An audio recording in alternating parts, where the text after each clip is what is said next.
Et là du coup Steve contre Game & Watch. Le set de Tari. Un set qui inaugure bien la méta de Smash Bros Ultimate.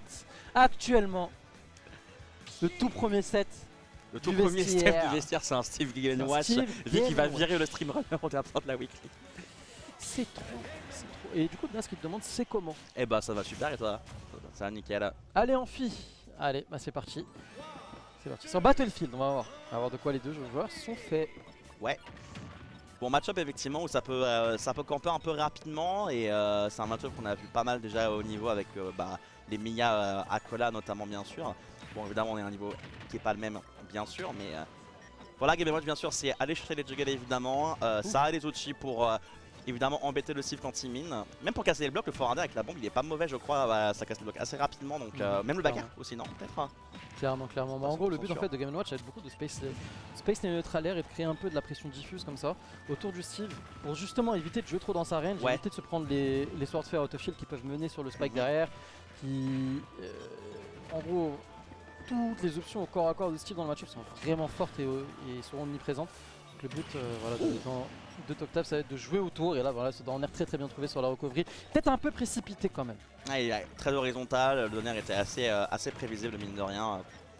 En Finoblock, dans le piège donc. Puis tu avais la chaise aussi qui passe à travers les blocs qui peut servir, ce que tu l'as dit, hein, c'est de bonnes options au corps à corps et à la chaise notamment le forward tilt à la portée pour aller chercher un type qui mine derrière les blocs donc c'est intéressant. Et niveau ressources pour l'instant on trouve pas forcément de diamant, on n'a pas trop l'occasion de prendre un Upsmash malgré tout alors qu'on veut passer des blocs, ça ne sera pas l'état grâce au plafond de BF mais attention. On est sur un lead intéressant pour Toctap jusqu'à ce que l'enclume s'en suive. Attention parce que là du coup il a miné assez de redstone, il a l'épée en or, là avec un peu plus de lingots d'or il va commencer à avoir le vrai minecart, celui qui fait pas de blague. Donc il faudra faire attention, en plus voilà la shield pressure du Steve est très dangereuse, il préfère jouer avec les outils en or, je le comprends, ils ont le meilleur frame d'attaque les outils en diamant, en or, en diamant, en fer, peu importe. Ouais. Les coups sont plus rapides, ils ont moins de lag, c'est vraiment optimal de jouer comme ça. Et ouais, du coup directement on part sur les combos, ok on préfère rester sur quelque chose de simple. Ouais, il l'a rattrapé en pourcentage sur ça évidemment. Et maintenant qu'il l'a rattrapé, il va pouvoir ralentir un peu le jeu, faire des baits au up smash et forward smash également. Mais pour l'instant, Toctap n'est pas forcément dupe. Dash attack, on pourra pas punir, c'est une dash attack qui est compliquée à punir de base, même pour Steve. Le deflect au minecart, pardon. Et est-ce qu'on serait pas condamné sur ça avec Downtilt? Peut-être un petit peu léger comme punition, mine de rien, parce que c'était compliqué de revenir avec une air dodge derrière. Hein. Down smash, on en va de l'autre côté. Et en Finoboy a pris le contrôle du terrain et va le conserver. Quoique Hub et Frame 3, pas de problème, Toctap se replace. C'est très évident entre les deux. Et de chaque côté, on arrive à attendre ces conditions sans forcément capitaliser derrière. En fait, là le souci c'est qu'à partir du moment où Infinoboy avait l'avantage positionnel, très joli up smash évidemment, on read le cross-up. Par contre on a plus de pioche, on peut plus miner, c'est un peu chaud, mais c'est pas grave, 40%, limite 50%, le F-Smash qui aurait pu tuer directement Infinoboy qui cherche à fuir avec cette game. Ouais, et le backer, bon il est en or donc il fera pas beaucoup de knockback, mais bon bah t'as le diamant à crafter, va sûrement l'utiliser sur le dernier stock, on va pas toucher ce backer grâce au minecart, on va pouvoir stun un petit peu et remonter tranquillement. Malheureusement la clé, ça va être un disjoint, le up smash aura la priorité, y a pas de souci. On retente up smash, beaucoup de up smash pour essayer de punir justement des options de Toctap qu'il a pas forcément le droit de punir, hein. Par exemple Sensei Tilt et certains aéros qui sont très durs à punir mine de rien sur Game & Watch, donc il se fait punir pour ça. Très bien, 101%, la TNT qui sera absorbée par le bucket, ça peut être très dangereux ça.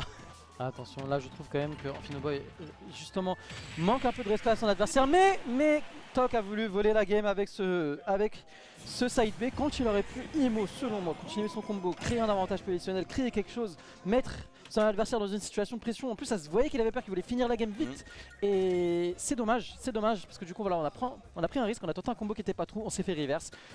C'est vraiment dommage. Et après c'est le début du bracket. C'est les joueurs qui viennent s'entraîner, c'est les joueurs qui font des erreurs, c'est les joueurs qui ont besoin d'être aidés à ce niveau là. Et c'est pour ça que du coup, je me permets de critiquer un peu. Si ça vous plaît pas, c'est le même prix. En plus c'est dommage parce que tu sais il avait réussi à charger le bucket en plus avec la TNT et moi je m'attendais à un combo avec ça pour essayer de faire. Non il était pas chargé à fond. Il était pas à fond? Il était à 2 sur 3. Ah je l'ai pas vu autant pour vrai. Il était à 2 sur 3. Par contre ouais, s'il était à 3, il fallait juste qu'il fiche un air et qu'il avait le nerf frame 2 en plus, je crois une bêtise comme ça, donc c'est vraiment très rapide. Yo Donut, j'espère que tu vas bien. Bienvenue les potes, bienvenue, vous êtes au bon endroit ce soir. Alors, vous êtes au deuxième meilleur bon endroit, le meilleur bon endroit ce serait sur place évidemment en tant que spectateur. En effet. Évidemment. En effet. C'est pas très cher en plus, je vois c'est pas gratuit pour les specs. Il me semble que c'est 1 balle. C'est 1 balle franchement. Prix d'un café. Le prix d'un café, un bon café. Le prix d'une baguette. Ouais, plus maintenant en vrai mais... Attention. Oups. Attention. Ok, et du coup game 2. Voilà le petit directement qui est trouvé. Par contre cependant on n'a pas confiance au combo, on se fait reverse.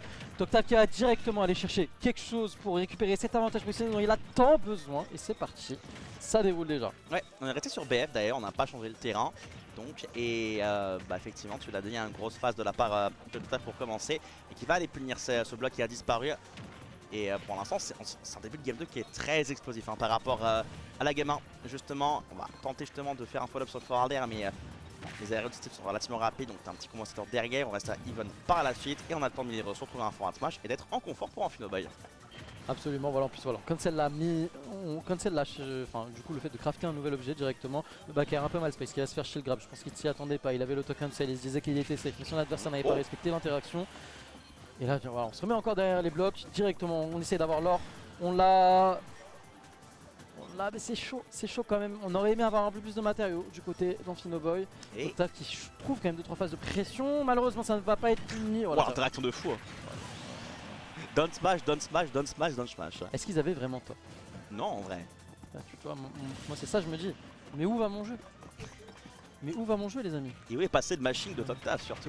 On n'a pas réussi à masher en dehors du minecart, alors que c'est pour ça là en vrai avec un bon match tu t'en sors. Et c'est marrant, ça fait genre 3 fois qu'il tente un jeu sur des combos pour essayer de tuer toi. En vrai il a pas tort non plus, si ça passe c'est un 9 et se dégage bien sûr. Ça peut avoir un bon boost reward, juste voilà là il l'a fait à des pourcents où il mourrait pas. Alors que tout à l'heure il a fait un pourcent où il meurt s'il se rate parce qu'il voulait désespérément comeback la game. C'est ça la différence. C'est ça la différence d'intention. Toi tu sais quand ton adversaire il veut te douiller parce qu'il en peut plus. Et toi en tant que Steve tu sais très bien comment faire en sorte qu'il en peut plus. Et c'est à toi d'avoir la présence d'esprit nécessaire pour se dire ok mon adversaire il est dans tel état d'esprit. Là il a le seum, je sais qu'il va prendre des options risquées et c'est là où je vais capitaliser. Plusieurs fois que la clé se fait attraper par le up smash, mais en fait on fait beaucoup de up smash, donc si Toctav commence à anticiper un peu mieux, il pourrait punir. Une nouvelle up smash encore, pas létale. À ce pourcentage-là et sur BF c'est encore un petit peu tôt mine de rien. Le forward smash avec la l'or. Ça va aller dans le bouclier, toi avoir une punition, un juggle à jouer en conséquence, à temporiser. Quand t'as un backer sur le minecart, malheureusement on arrive un petit peu trop tôt. Et encore une fois un up smash, on anticipe justement le landing de Toctav et Amphinoboy de son côté arrive justement à intercepter Toctav quand il veut land. Et il fait beaucoup de up smash mine de rien, peut-être un petit peu trop, mais vu que Toctav les punit pas forcément, il a un peu raison. Non, en effet, absolument. De toute façon, c'est la règle de Smash.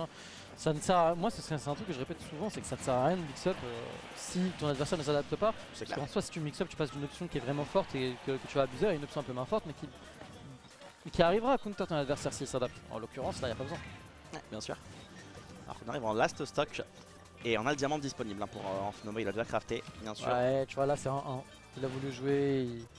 Il en a payé le prix, il a pris 12% gratuitement et le backer qui signera la fin du set. Chef, fallait jouer Fundiz. Fallait jouer Fundiz. Ouais, il a pas eu un 9 de tout le set. Oui, et, bien sûr, c'est BO3.